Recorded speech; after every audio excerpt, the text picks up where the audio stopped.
Kaya ngayon pa lang, handa mo sarili mo. At pag na dumating yung init na yon, pray ka lang. Tapos tawagan mo sila. So, Huwag naman ngayon kasi may internet. ang internet naman. Yung araw nga, wala. Pastor, Sulat eh, sa buwan eh. Dito mo si Makmak. Kaya sa buwan, bago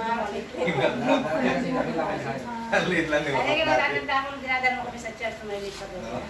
Ngayon eh, dito mo may malaking mabipinataan. May malaking Tanda na. may malaking obligasyon. Isang taon na lang, wala na. Ilan taon ka na ba kaya? Ha? 30 na, isipin mo. Oh, malaki na sa obligasyon sa buhay. na. May pamilya na siya.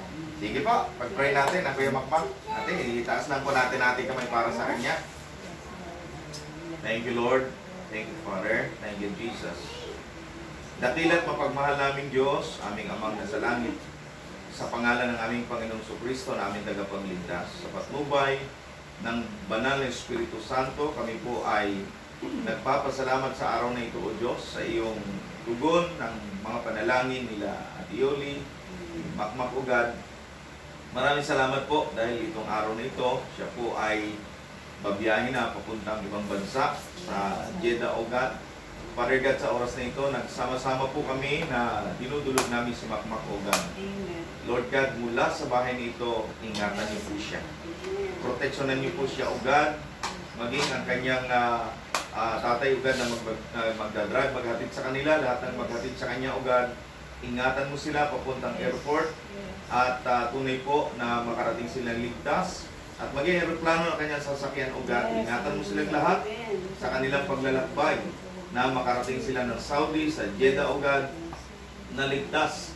At lalo na po ang kanyang papasokang trabaho, maging maayos sila doon Ugad at maging kanyang mga kasama.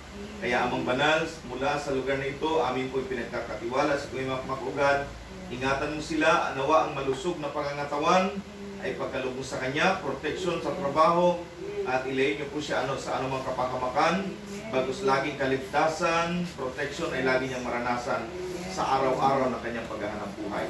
Maging yung pong mag-ina niya, naiwanan niya dito Ugad, ingatan niyo po, pagpalain niyo po ang kanyang asawa at anak, maging sila at Yoli Ugad, ang Kuya Jess Ugad, Lord, ang buong pamilya nila, O Diyos, buong Ramos family, patuloy niyo pong pagpalain. Maging ang kanyang mga biyanan, Lord, dalangin po namin yung pananakit ng tuhod, Lord, pagalingin niyo po ang kanyang tatay Ugad.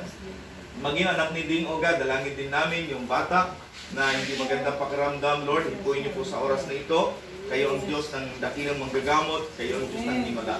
Hipuin niyo po ang tiyan ng batang iyon at dalangin namin ang kagalingan ay kanya pong mararanasan. Father God, maraming salamat po sa iyong kamay. Pinagkatiwala namin si Makmak mula sa lugar na ito.